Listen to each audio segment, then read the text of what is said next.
Greetings and welcome to Sonic Weekly. My name is Bo.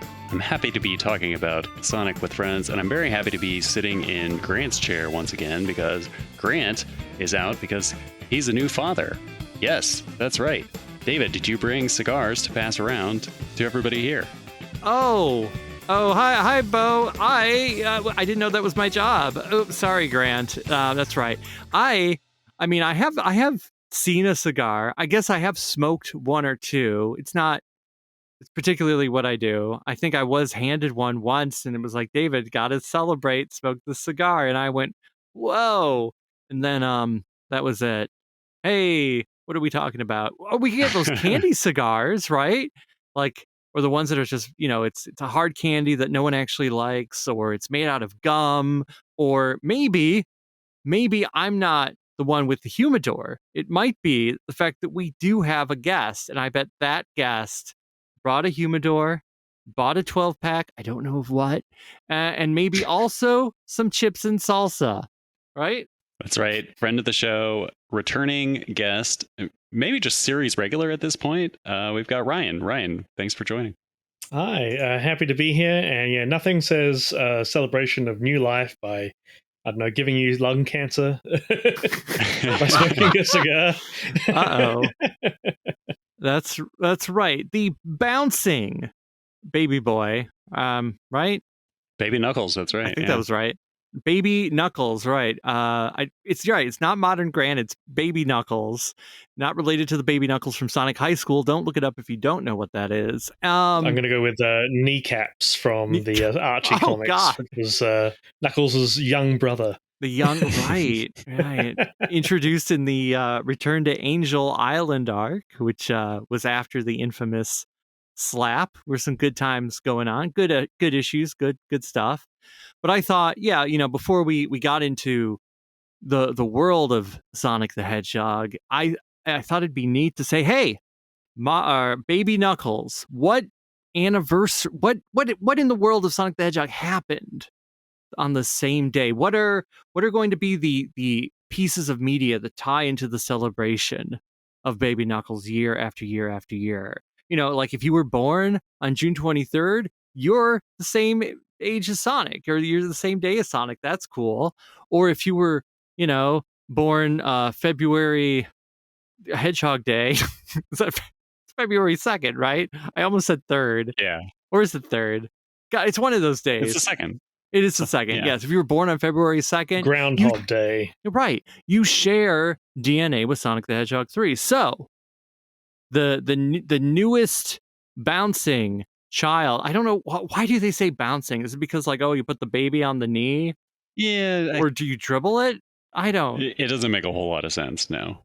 No, it actually sounds violent. But yeah, I know Grant's not here, so it's I guess, but I'm not going to wait because who knows when he comes back. Let's do it. This is for you, Grant. You're listening. Did you know, Grant, that your child was born on the same day as issue 52 of Sonic the Hedgehog, published by Archie Comics? That's right. The issue with the cover that's black and white and Sonic's in that 1930s outfit, and he's holding a watch and he looks pretty swank. You gotta have that issue on it. You should put that issue in a frame and hang it on the wall of the nursery. That's what I would do. But I'm a little strange. So my Sonic birthday is shared with Sonic 3D Blast. Whoa. In North America for the Saturn. Hey. Yeah. And also issue 43 of Archie. And that's it's got Sonic on the cover, it's got Robotnik, it's got King Acorn. Oh. It's the Dream Zone. Oh, okay. Is that what they finally rescue him? I think yeah. It wasn't a terribly memorable one to me when just looking at the cover, but yeah. It came out on your birthday, so. That's right. Now I'm curious about mine. I'm trying to figure that out. Well, if you go to we'll give you Sonic Retro, probably. Sonic Retro : Anniversaries. Yep. There's also issue 191 and 263 of the same series was released on the birthday. So you can put those on the wall too. Or buy that shiny Adventures of Sonic the Hedgehog Complete Animated Series box set that was released in 2019. Put that under the crib instead of under the tree because it's not Christmas. That's right. Ryan, what Sonic thing came out on your birthday? For me, it was Sonic and Knuckles in Japan. So that's a great one. So Whoa. won that, I guess. And then issue 66 of the Sonic comic, which was when Ixis Norgus had popped back up in some fashion. So like you're dealing with Nate Morgan at that point. Whoa. Yep, absolutely. Oh, right. My birthday is the same day that the original Sonic the Hedgehog was released in the United Kingdom. Whoa. Oh, you win, actually. Well, that is. Yeah, but it's also the same day that issue 14 of the Sonic Super Special came out. I'm trying to remember which one that is, but I don't. That's... What is going on in that cover? Oh, God, it's just a mess. I can't decipher what's happening on that cover. Knuckles is on it. Julie Sue is on it. Oh, issue 14 of the Super Special? Of the Super Special, right. Of course, there's... that's the Sonic Girls one. Is that Sonic Girls? Okay. As part of my Sonic the Hedgehog updates and such, I've actually been scanning in every copy or every cover of the Archie Sonics and stuff like that. And that's been a huge task of doing that. But trying to do it because the actual ones that have been online are usually not the actual covers. They were like the digitally re-released color covers in some sort. So they like don't have like the barcode They're or wrong. like that sort of stuff. They're like ever so slightly wrong. So right. I've been doing all that lately. So I think that was maybe like the second to last. The second to last one. Sonic and Sally walk through the forest talking about how boring things have been when a zone portal opens in front of them. Sonic gets dragged to Litigopolis. Litigopolis. With Sally McAcorn? Right, that's the Sally McBeal parody. Ally McBeal. I just said Sally the Ally McBeal I think this parody. is like the issue that came out after I stopped reading Archie. Oh, right, and then there's some Julie Sue stuff, and Hawking dies. Good, thank you. It's about time he died. That's spoilers. Hawking is dead. There was a Sonic the Hedgehog movie. Let's move on. So maybe I won, and then also maybe I lost. It's hard to say. But congrats, Grant. Congrats, and hopefully you and the missus and the child, the young Knuckles, are doing well, and we look forward to when you rejoin. But don't rush, unless, of course, the baby has already made it clear that they're ready for a career in podcasting. No, I think he's got to raise him to the point where he can take care of an entire island by himself and then disappear. Right. Like before he forms the memories of having a family. Right. I can't wait till Grant has to walk through a wall of flame, leaving his small child alone and defenseless in the jungle. It's going to be... And clearly his egg was hit by nuclear radiation or whatever the hell happened. Yeah, it was put in a big old microwave. Yeah. And right, it's Chaos Emerald something or other. You got to microwave the baby. You know, this is the only way to do it. Yes. Ken should have sued Warner Brothers for the Flash movie. All right, so that was a look at the past. What is in the more recent past? What's going on in the world? The thing I consumed today was this new DJ mix of music from Crossworlds, ostensibly, is the tie-in here. Oh, that's right. Did you guys listen to this? Yeah, absolutely. And it's quite cool, I guess. Like it shows off a couple of new levels as well. Like I guess we now have a level based off of Sweet Mountain. Mm-hmm. Right. And also Starlight Carnival. So there's a couple of Sonic Colors ones in here, which is quite cool. That's right. It's one right after the other. We got Apotos, we got Dragon Road, Galactic Parade, Market Street, Sweet Mountain, and Radical Highway. Whoa. Market Street is arranged by fan favorite T-Lopes. He can't get away from Sonic the Hedgehog no matter how hard he tries. Is he trying? I hope not. I hope he I continues to do it. He I don't does know. a good job. If he's trying, I don't think he's actually trying hard. I think he's immediately just maybe it's one of those things where he pretend, like you're acting like you're too cool for school, but really you love the school. I have no idea. Actually, I think he's just loves it forever and has never said anything other than that. I enjoyed the mix. I thought it had a very high bar to live up to. There was that 2021, the DJ style party mix, which is really great. Mhm. The only problem with it is that it's not longer. This one I thought was like a little too busy at the beginning, but improves as it goes on. Yeah, I mean, it is. Some of them are better than others. Some of them I think were just maybe it's a bit more like. I don't want to say noise, but sometimes the best remixes keep the spirit of what the song is while changing things, and then sometimes it felt like, oh, they're just doing their own thing. I guess when it comes to Sonic remixes, you got to put it on a scale of, let's see, like what is the best? Right. So if the best Sonic remixes are Sonic the Hedgehog remix from '94, right, and then the worst is the Sonic Adventure remix CD from '98. Because I'm sorry, that right, like that's my personal scale. It's some of them skew closer to the Sonic Adventure one for me, but it.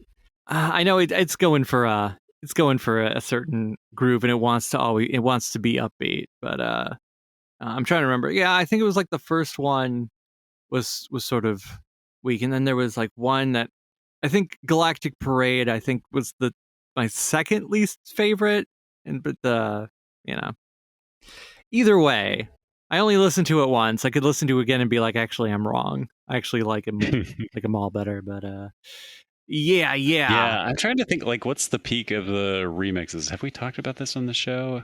It has to be Dreams of an Absolution, right? That dance mix of that is great. Oh yeah. Right, we could. Oh yeah, that could be a topic. What is your favorite Sonic music remix? Official. I'd like to see more of this sort of stuff, just generally, of like actually having a remix. Because I mean, you go through like some of the stuff in the '90s, and it's like, man, they were just pumping out all sorts of like there's about like I feel like 5 different like Nights into Dreams remix albums that came out, Yeah.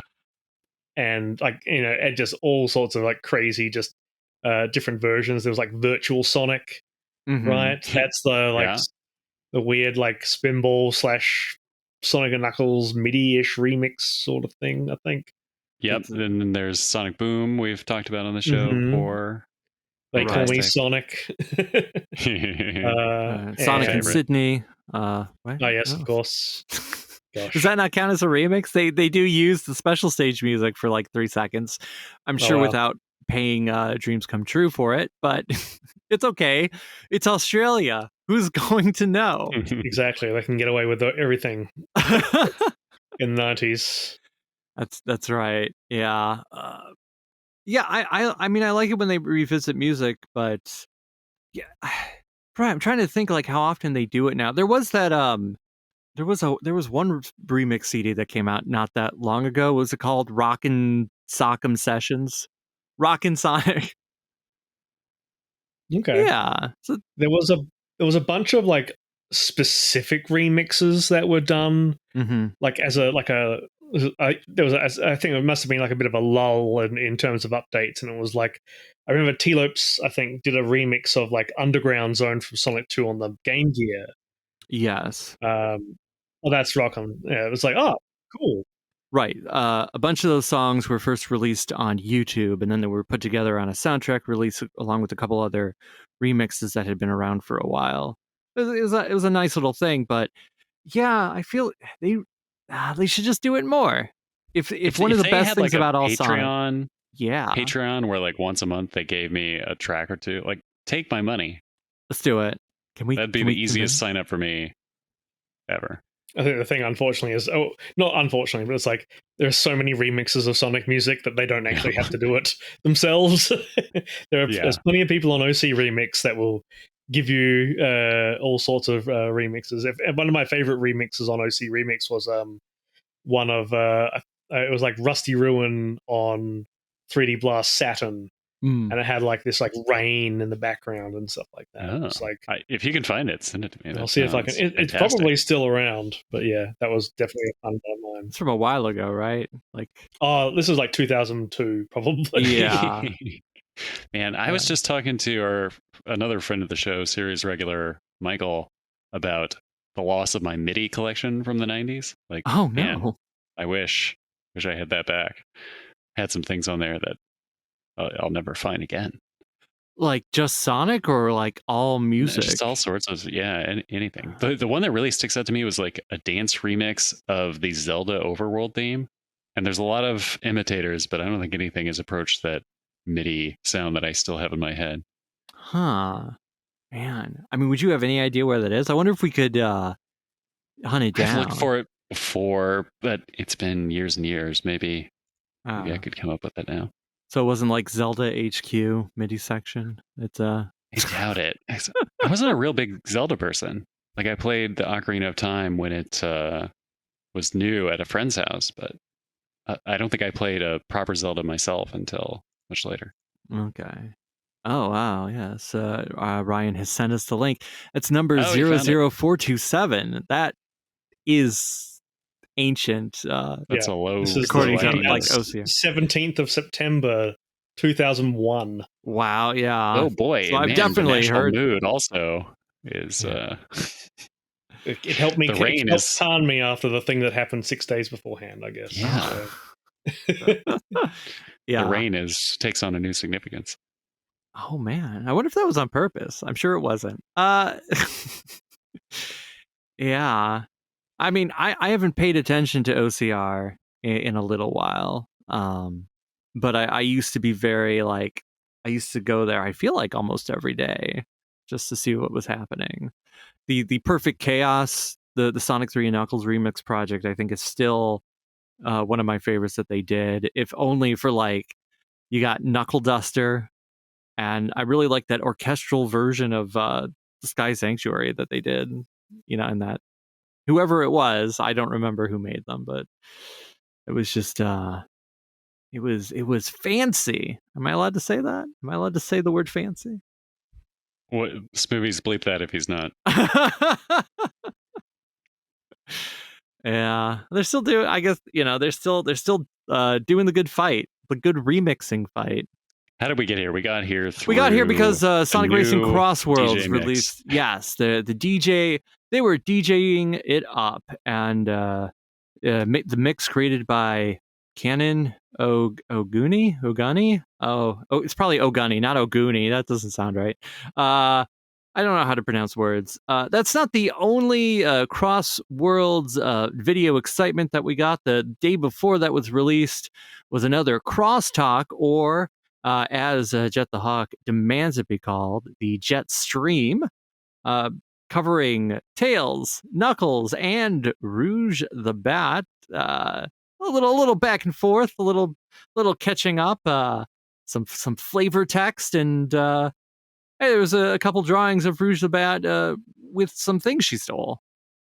Did either of you watch it? Did you like it? Does it make you wish this game had already been released? What's going on? Ready for this thing to come out. Yeah. Yes, I know we've mentioned.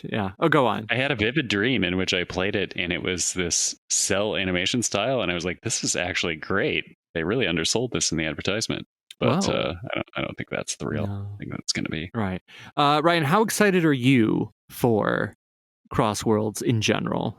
I'm pretty excited, and a lot of that is just down to like I think a lot of it has come down to just how disappointed I was in Team Sonic Racing, because I loved Sonic and All Stars Racing Transformed. I had to get it right. I loved part of the thing that I loved about that game is that they clearly tried really hard, and a lot of that was like they went so crazy with like making references, or like there's a Burning Rangers track, there's a Panzer Dragoon track. It's like, yes, these are the things that referencing things that haven't had a game in almost a decade or more, Right. and then just going, yes, we're going to celebrate this as part of that. And I think with Team Sonic Racing, it just went so far backwards and just so cheap in the way that I feel like, a third of the tracks were the tracks that were from older games. Like it's like, oh, okay, yep, we're doing Bingo. The Bingo Highway track has been in all three of these games. We don't need to necessarily play the exact same track again. The Crossworlds will have it. Well, Crossworlds will have it, but it's very different. They made a post. They were like, talk about beating the odds. Roulette Road is back in Sonic Racing Crossworlds, making it the only track to be in every console racing title since Sonic and Sega All-Stars Racing. So, yeah, you'll never escape from it. But yes, continue. Is Seaside Hill not in? Ocean View is the one in it. And even that's different in this case. But like that one was there was like three other different Seaside Hill ones in the first game, but then Ocean View is the transformed one. And then again, like Team Sonic Racing, I say, cool, here's that level again, but it actually has less because there's no ability to go on the water this time. So it's like a much more neutered version of that track, which is just a bit sad. But I was very disappointed with Team Sonic Racing because Crash Team Racing Nitro Fuel came out like a week before or something like that, and frankly that was like that is one of the best kart racing games ever, and it did exactly what I wanted it to do, which was referenced literally everything and anything it could possibly do. It's like, here's you want Rillaroo, from who's only ever been in Crash Bash. Well, here he is. And then also we fixed his face because no one liked how we designed him in the first one. And being able to and it had like all the tracks from the original and then all the tracks from the sequel, and then they made brand new ones, had like a year's worth of extra content, had all those cheerleaders who just hang around in the first game. Well, now they're all playable, and now they've all got like 10 different costumes, and they've got all these sorts of animations. And then Team Sonic Racing's like, Zavok's here, and it's going to come out, and then that's it. Nothing. You're going to get nothing out of us.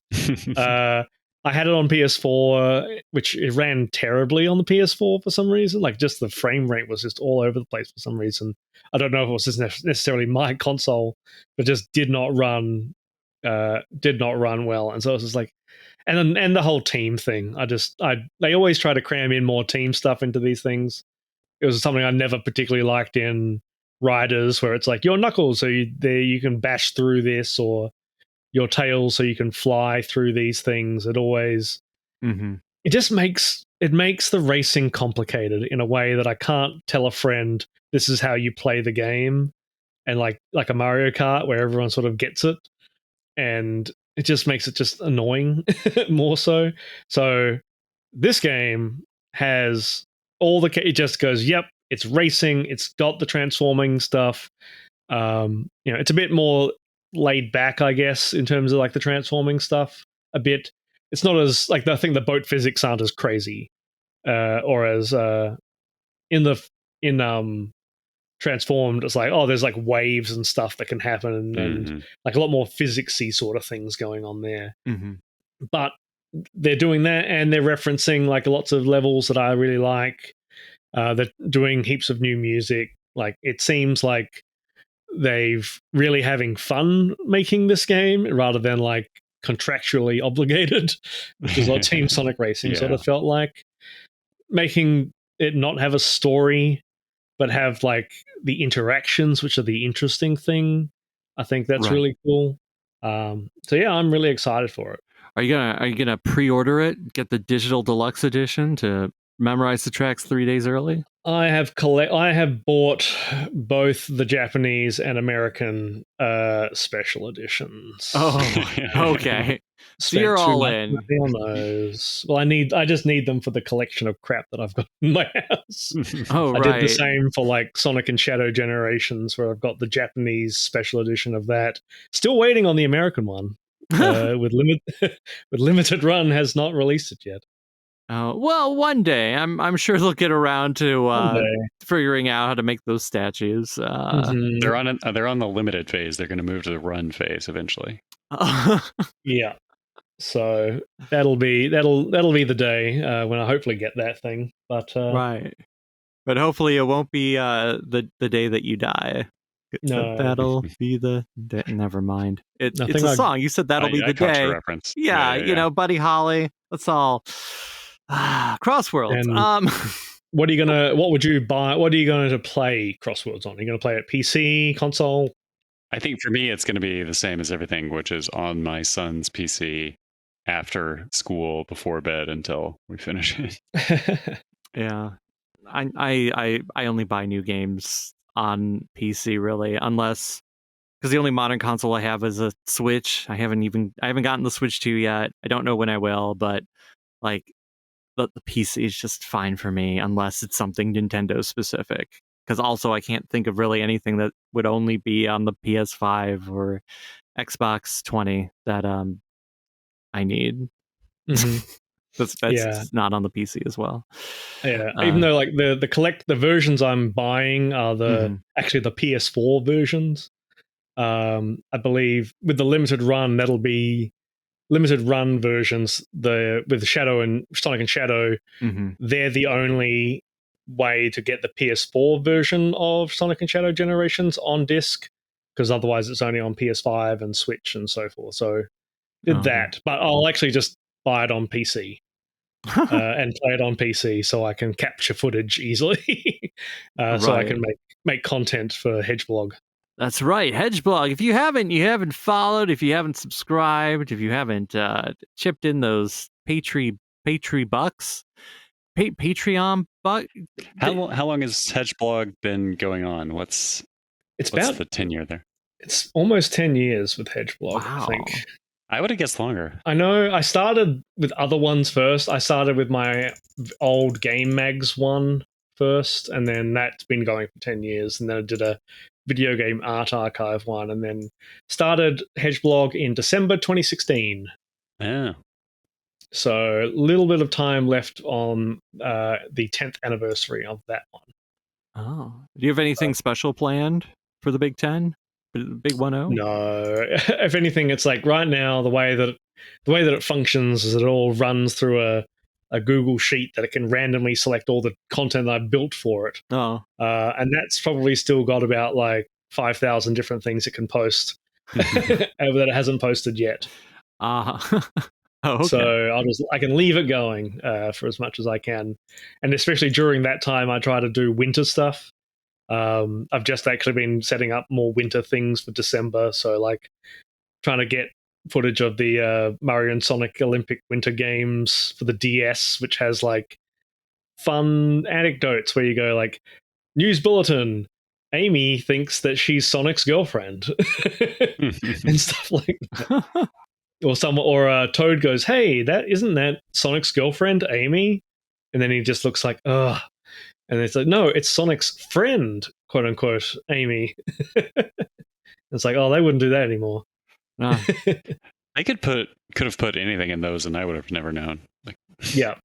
I just know I've known about the story mode in that game because it's like, "Hey, Amy, how's your rifle?" And it's just like, "Oh, okay, how's your rifle?" Because they go ski shooting and stuff like that. And it's like, "This is my favorite rifle," or something like that. And it's like, this is very weird to say. Right? They could have hit right, like you said, they could have hit anything in there. Amy could have been like, "Sonic, what about our illegitimate child?" And he's like, "What?" It's like, "Yeah, you owe me 14 years worth of child support." And you find out this game takes place when they're all 40. It's whoa! Can I pay that in rings? It's a funny one because like Eggmag Nega is in it, and he talks a lot, and it's like, wow, okay, he couldn't even appear in the Archie comics. He was like banned from the Archie comics. Right. I get the feeling it's because Sega was like, "Oh, we don't know what we're going to do with him, so you're not allowed to figure that out yourself." Those games also assume that like Dry Bowser is a completely different character from Bowser, and it's like, but it's just the bone version of Bowser. He's not like an entirely different character, but I guess he is. Well, it's like there's a version of you that goes out and has a couple drinks, and then there's a version of you that doesn't, and those are two different characters. So every decision you make is a branching point in the universe. And at this branching point, we're going to leave the news. This was the news section. We're talking about. Oh, right. We are talking about the news. Olympic Games. Yeah, but we're going to branch away from that. Oh, right. I mean, unless you really want to talk about the updates to Sonic Dream Team, there's updates. I don't know. And not until I can play it somewhere else. Not until you can play it somewhere else. Yeah, because other than that, we did miss Roger Craig Smith's birthday. Wait, what happens on the day that he's born? Oh man, I should have done this earlier. Well, it was 3 days ago, so that would have been the 11th. That's also when issue 162 of Sonic the Comic was released in the United Kingdom. Sonic Gems Collection was released on the GameCube and PS2 in Japan, and issue 19 of Sonic Universe was released in North America. Hey, Roger, I bet you loved reading issue 19, which had Antoine and Tails on the cover. That's right, it was Tails Adventure Part 3 of 4. Roger. Happy birthday, Roger. Same day as my parents' anniversary, which I forgot, and I had to call them the next day. I'm kind of on the outs now. It's see, if your parents were just divorced, you wouldn't have to think about it. Oh, you don't have to mark that day? No, that is a benefit. I don't call my parents on the day that they got married, and then also call them on the day they got divorced. That would be. I'd be like, hey, remember? I'm sure they do. Yeah, I think that is for the... Oh, you know what? I wanted to shout this out. It's not Sonic-specific news, but I believe we are, wanted to bring up... Remember... oh, no. I wanted to bring this up before we ran away from the news. Friend of the show, Daniel Barnes. We had him on. We had a really good interview. It was a grand time. Do we call it an interview? Who knows? He recently launched a Kickstarter for his original comic, Endless Fantasia. And I figure we should give it a shout out. Like if you've enjoyed his work on Sonic, if you enjoy what he does on social media, why not look into it? It's all over his if you just look up Endless Fantasia on Kickstarter, maybe we'll have a link for it in the description. Or you can just poke at his socials, Danny 8-Bit, and it won't be hard to find. It's pinned everywhere. So why not? There's a poster by Patrick Spaziante. So hey. Wow. Yeah. Good get. There's 59 days to go. He's already got almost $7,800 of a $30,000 goal. So give it a look and see if maybe you want to pledge towards it. And that's all I've got for the news. Excellent. And if anybody can hook us up with Spaz for an interview, that would be fantastic. Oh, yeah. I know he doesn't do much on the internet, and there is one podcast interview with him that is really great. I recommend everybody listen to it. Maybe we'll find it in the show notes. But he talks about how he doesn't have any social media. He doesn't have an email address. The only way to get in touch with him is via telegraph, and it works out great for him. Just keep buying all those Sonic coloring books that he keeps making. That's right. All right, so we're going to take our Sega Bits break, and here Barry's going to break in and say something about Sega Bits. Barry. Yeah. Oh. Yo, it's Barry. Why aren't you at SegaBits.com? You can see what all the news is there. We talked about Star Trek Strategic Operations Simulator on the 8th, and that's still like the last thing on the front page of their website. So, hey there, Sonic Weekly listeners. Barry here, recording from Cape Canaveral. Why? Well, with the tie-in to outer space, the next Sega Talk episode talks about Star Trek, the arcade game from Sega in 1983.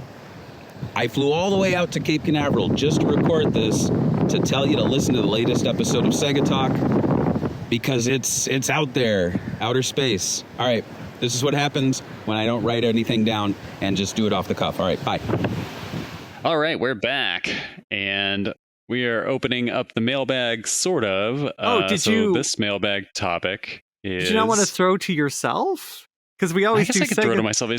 Is it crass to throw to myself? Well, then I'll throw to you. Hey, Bo, before you open that mailbag, what is going on in the rings of Saturn? What is happening in orbit this week? Well, I was overwhelmed with the response to my ET interplanetary mission thing that we talked about last week with the 9/11 of it all. I heard from both of the primary developers who got that Osama bin Laden Easter egg into the game. And one of them responded with a laughing emoji when he first saw it and talked about how the publisher didn't pay them on time, which I think I mentioned last time. And then the other developer also chimed in the comments, and he said that they were upset in the development staff because the movie studio would not let them put their credits in the game. And so they had to hide them in the game. Oh. And he said that Steven Spielberg's cousin or something would be offended if they tried to take credit, and they didn't want to have the hassle of getting it approved, so they just didn't let him do it. That is so strange, because like they're not Every saying we game has made credits. the movie. Yeah. They're not like we made E.T. and then we sent this cart back in time and Steven Spielberg saw it, but because he didn't have a Game Boy Advance, he decided to make a movie instead.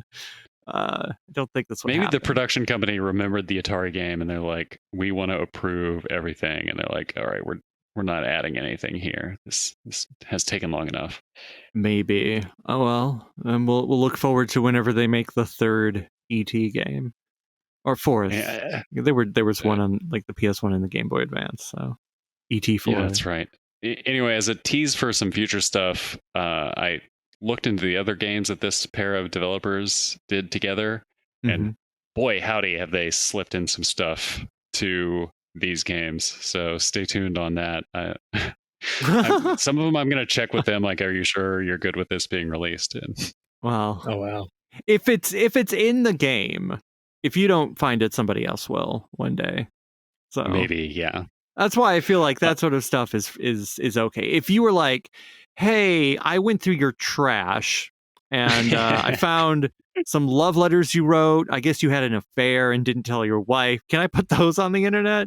I could then go, yeah, maybe, you don't know what they're doing. Don't hide that in a PlayStation game if you don't want that to be be publicly released. I wonder if anyone has ever admitted to cheating in a PlayStation game. But continue.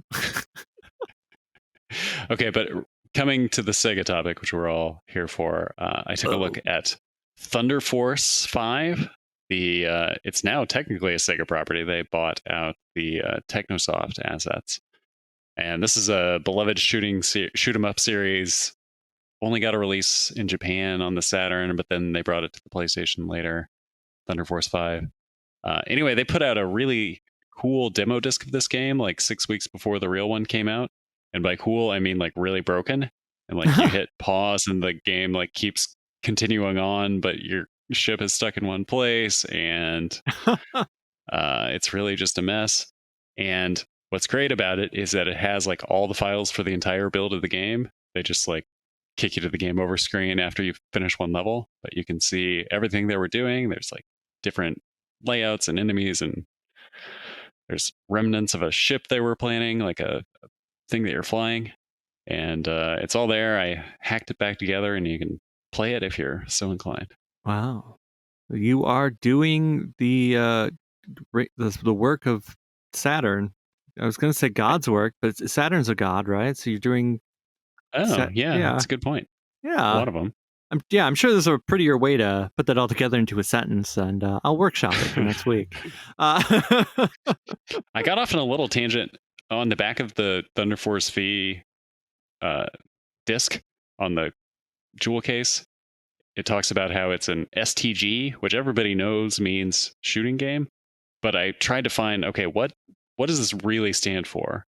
And no one knows where it came from. Like, you trace down all the sources and everybody's like, oh yes, this means shooting game. But what it actually stands for, it is completely obscure to history. So we don't even know like the first game that used it. or was I don't referred think to as so. such. Wow. No. I'm gonna do Someone knows. You should tell me. But I did a little bit of research on this. You probably turn that into a YouTube video essay, 3 hours long. Trace, somebody finds an earlier reference. We got to update it all. Right. Okay. Well, now, if that's it, you can dust off that mailbag and reach your hand in, and unless you got something else going. All right. This one comes from a friend of the show, Grant, our host, who's not here. What? He's allowed to send us mail too, it seems. I'm sure. There's nothing in the bylaws prohibiting it. He says, and this is the entirety of it, the best Genesis Sonic Game Battle 2025 edition. I've been playing a lot of Sonic 2 again. Go.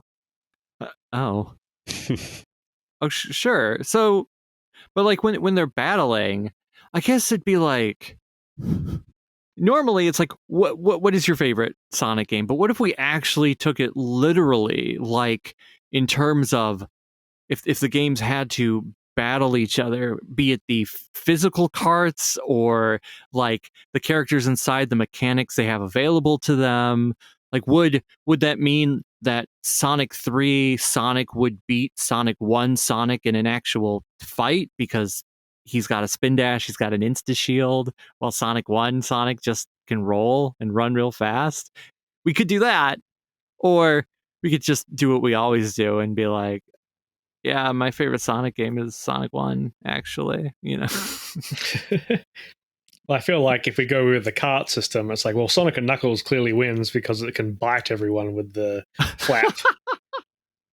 That is true. It has that extra. It's got the mushroom top. I don't know what do you actually call it, but The lock-on technology. Lock-on slot. the lock-on, yeah. We could pull up the patent. I'm sure it was sent to the patent office at one point. And then Sonic 3D Blast is probably like a real heavyweight in terms of its like, 3 megabytes or whatever is actually in the cart. Oh, yeah. It is heavier. I guess you could argue, like, well, if any of the Sonic sprites were in 3D Blast, they just slide, right? Because it's a isometric playfield instead of 2D. So they wouldn't be able to exist in the isometric world. Wouldn't. And the controls are a little slippery too. You would just go around all the other characters. Like he can just, it's like being in space where it's like, oh, you can just go upwards and then just go around whatever's in your way. Right. I mean, Ryan, what is your favorite Sonic game on the Genesis or the Mega Drive? I suppose if I want to use the proper nomenclature for where you grew up from Australia. Yes. I mean, my favorite would have to be Sonic 3 and Knuckles together. Like, especially like going back and playing it again through like Origins and stuff like that. Like, it's part of it is the storytelling that it sort of tries to tell, like throughout, like, you know, going between level and level, but also it's got a really good use of like every level has like a gimmick that it really like changes the game up in different ways, where Sonic 2 and Sonic 1, like, I mean, it tries to do the same kind of thing, but there's always like some really cool, almost like it's always like a different sprite gets used in Sonic.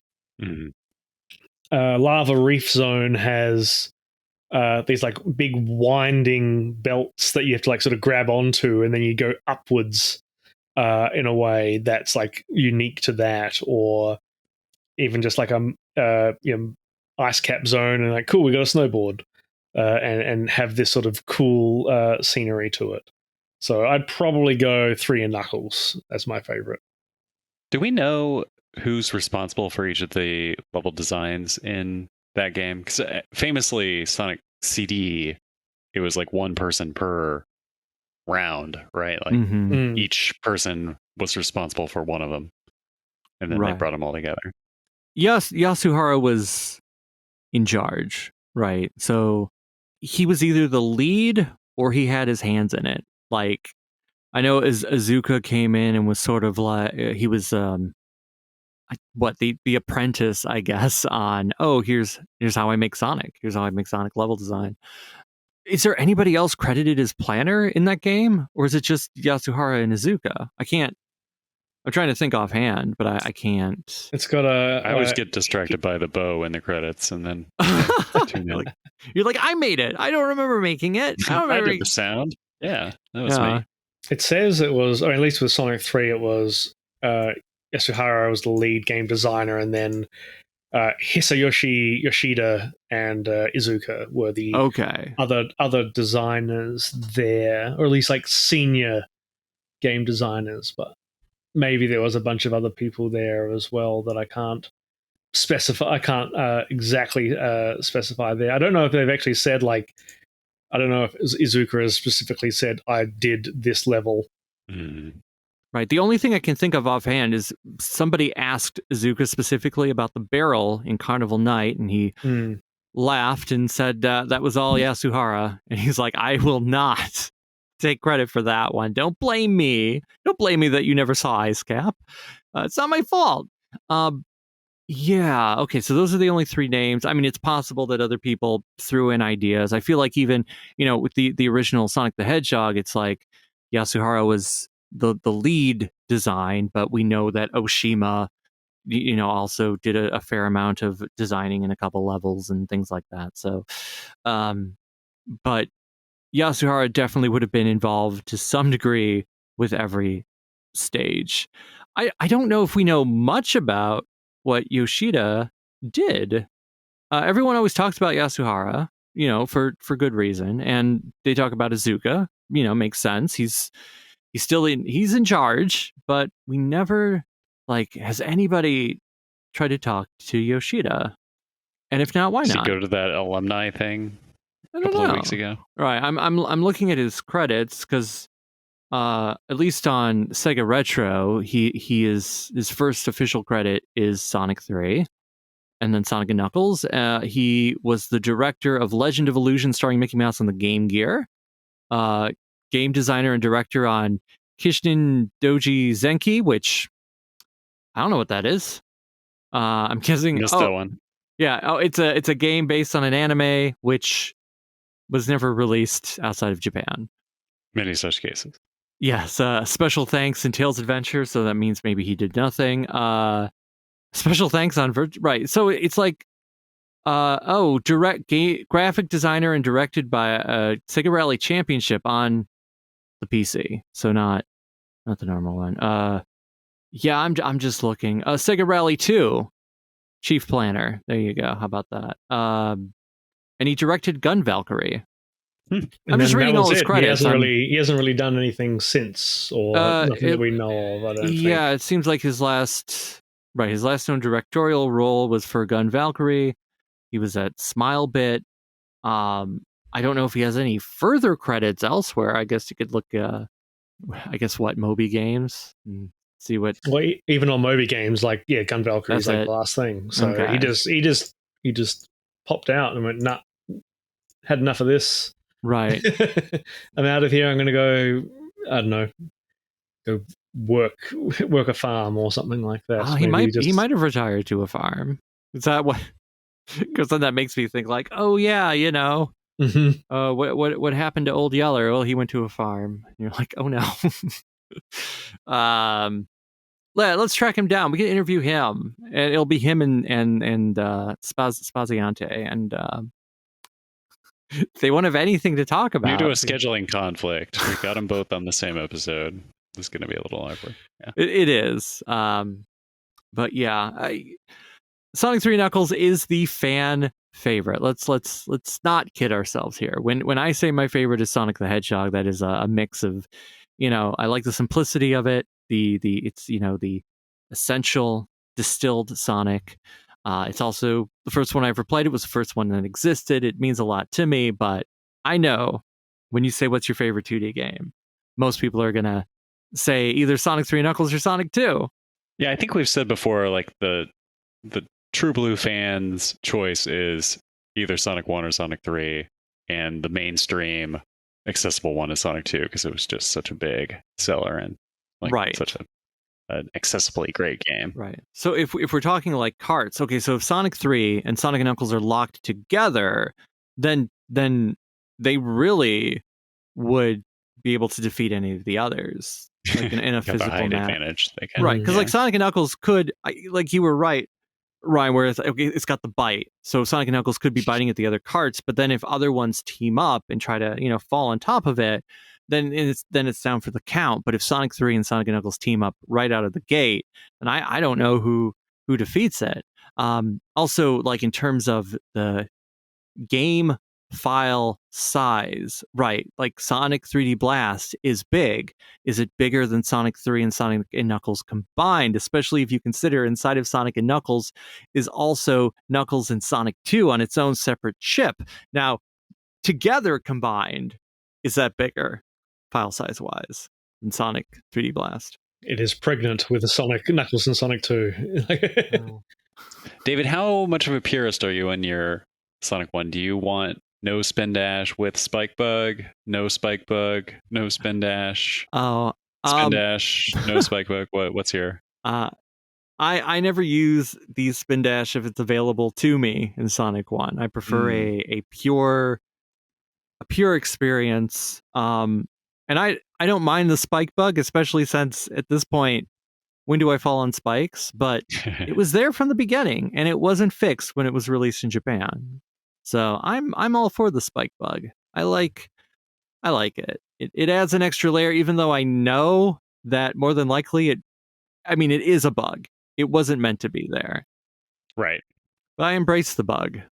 I appreciate the bug.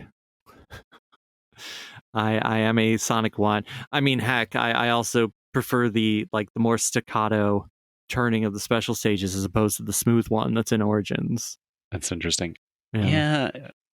The Sonic 1 special stages really don't do it for me, except I guess in Origins where you can replay them. I do like that, where you get more time with them and it's not like just an exercise in frustration because you've got so many coins. You're not worried about running out of coins. I'm sure you already got Origins. 999. You're not at this point. I haven't spent a whole lot of time with the drop dash in Sonic 1 with Origins, but I did like it in the other games.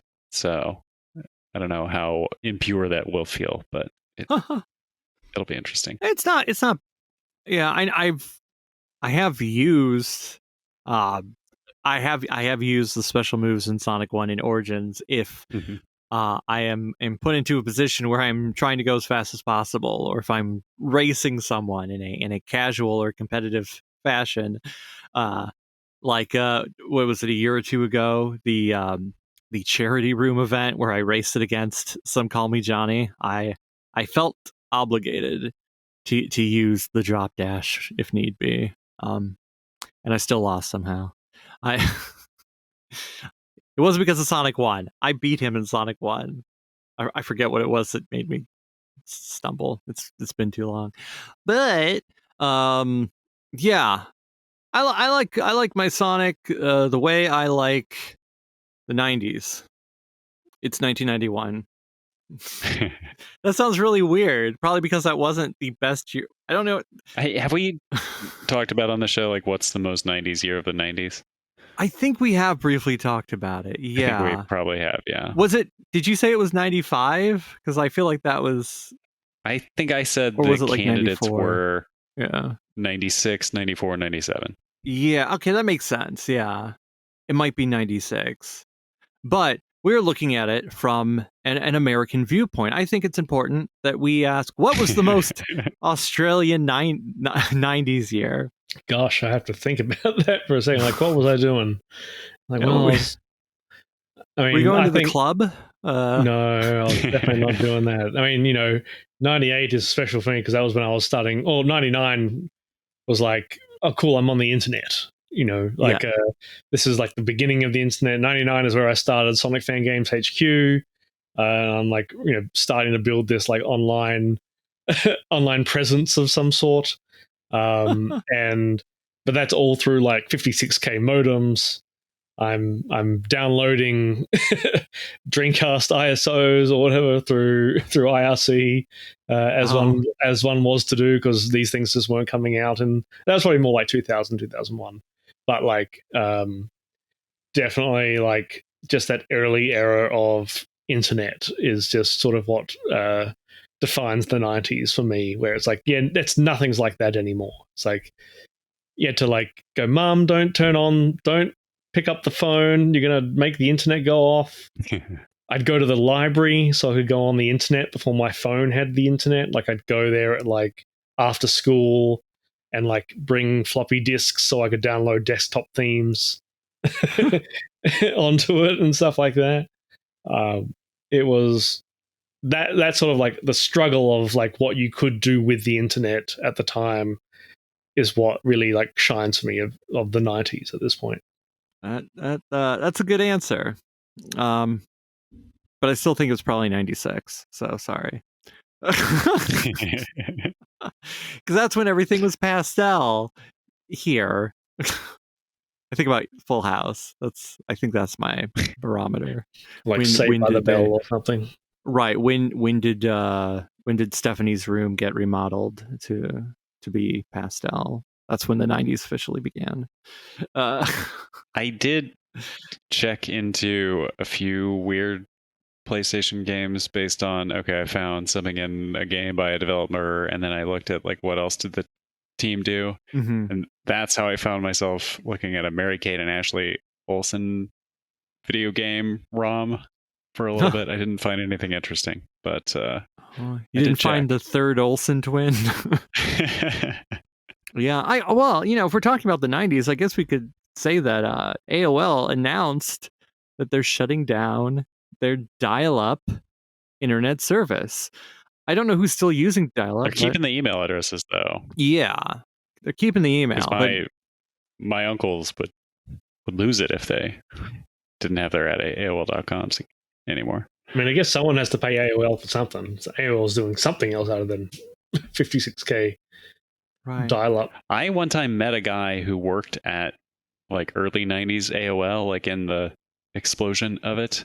And he said it was really great. And then they had a lot of trouble with the guy who recorded the You've Got Mail thing, or some like legal thing about he wanted to get paid more. And yeah. I had AOL growing up. It was called AOL Australia. So it was America Online. Oh, Australia. did they go international? Yeah, I had like the 100-hour disc and stuff like that. They ran the same playbook. Yeah, they did the same playbook in Australia. And so that was the first way I got internet at home, was through the AOL disc.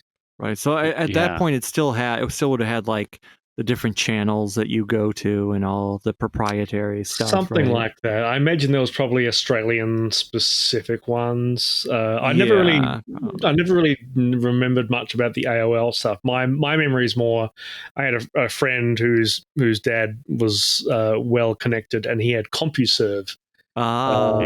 Which was the real internet. I guess. Well, it was like in that same thing of AOL. Like there would be like you'd put in Sega, keyword Sega, and you'd go to a bunch of like files or something that are there, and then like I could see like here's like Sonic R JPEGs or something like that. It was just like a bunch of stuff, and I was like, oh, okay, interesting. Or I wonder how late those ran. I don't know. Because if they had Sonic R, that's like later than I would have guessed. Yeah. I remember being able to. I downloaded so many different things at that point, and had backups and that sort of stuff. Right. Yes, both CompuServe and AOL had their own little walled-off gardens, their own message boards. I remember like being on Usenet, and because I used it through AOL, it's like, well, there was the AOL message boards. There's the portal to Usenet, but then people would talk about the Sonic communities over at CompuServe, and I got very jealous because I couldn't see what they were talking about over there. How was I supposed to look? I wonder if there was anyone wild enough to have both AOL and CompuServe just so they could see everything. I want to find that person and have them on the show. Nah, doesn't have to be about Sonic. I just want to know somebody who had to be at the same time as Spaziante and Yoshida. No, but it would be funny if he's like, we're going to talk about put together a real panel here. At that time, you would have been on, if you were on the internet, you were reading Dan Drazen's Sonic Archie reviews. He's still kicking. Yeah. He wrote the introduction to Ken Pender's Knuckles Omnibus Volume 1. So if you have $100 burning in your pocket plus $25 shipping plus $15 to get it personalized, you can also read the 3 pages that Dan Drazen wrote in the front. I haven't done it yet. I'd be curious of that because I imagine because at the time he didn't particularly like it. So. No, I said they reconciled, eh? Okay.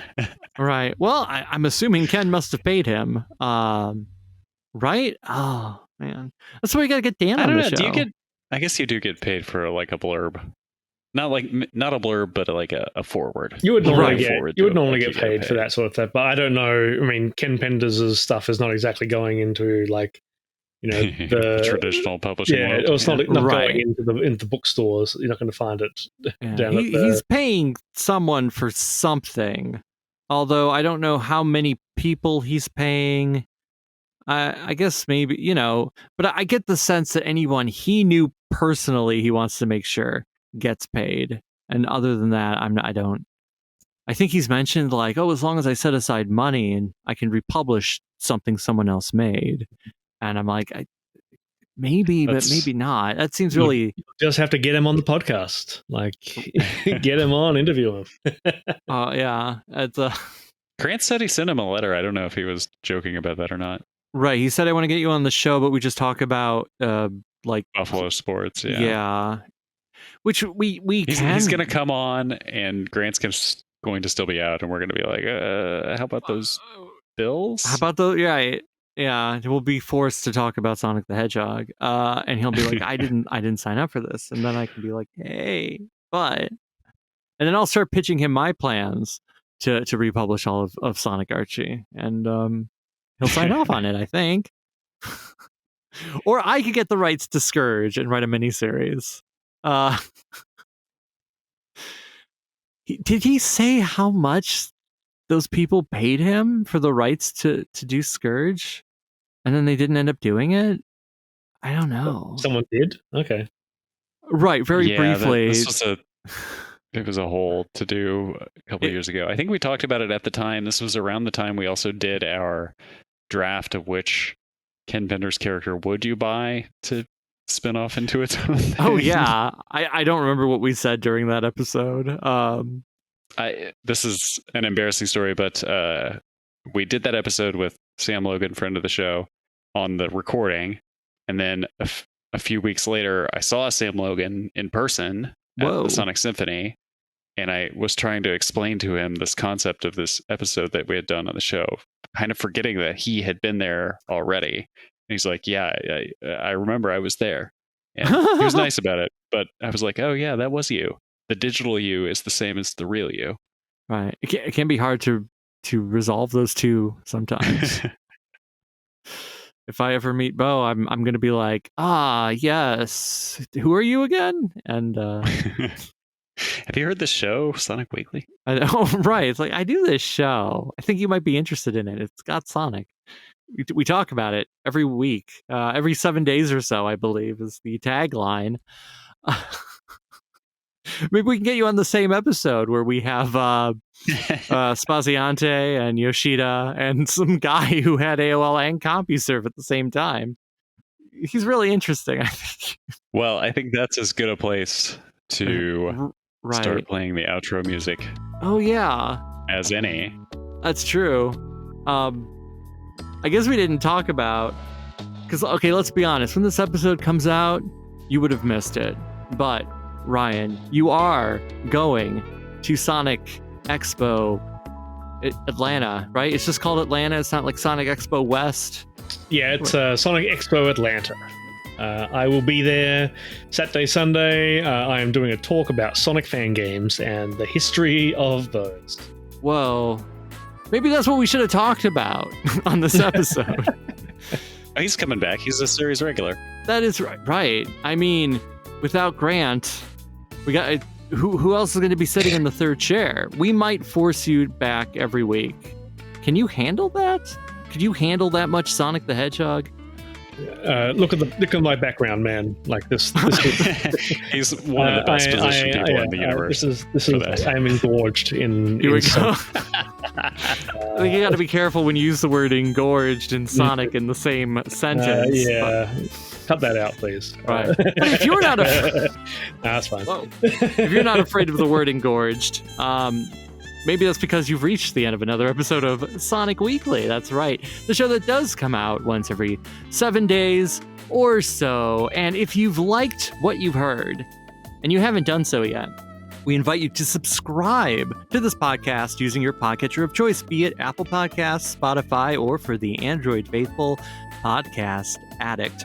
In-app, you can leave a review, you can give us a rating or a thumbs up or whatever machinations they use. That helps us in algorithms. Oh, God. But if you reject all podcatchers, we are also over on YouTube. We're at Sonic-Weekly. You can like, comment, subscribe, and guess what? Our audio is joined, as always, by footage recorded by friend of the show, Jack of Old Games. That might be Sonic. I don't know. Could be something else. Could be anything.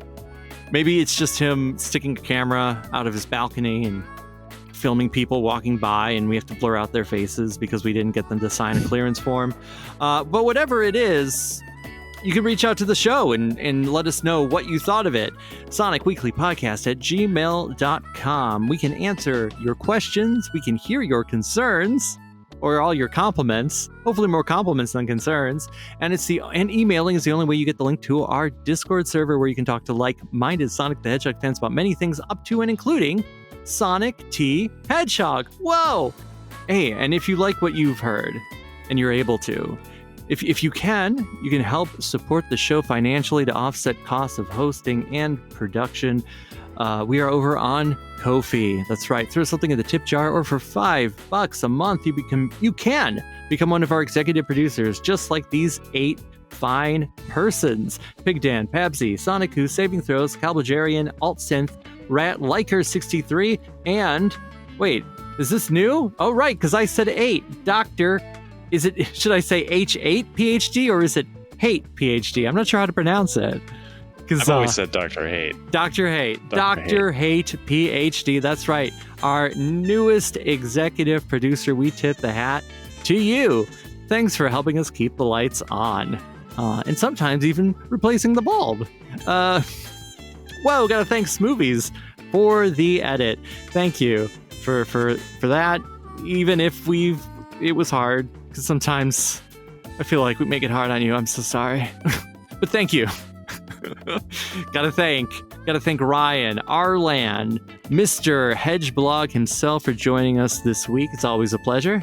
Always. Hey, and you gotta thank Bo for sitting in the Grant seat, identified as Grant.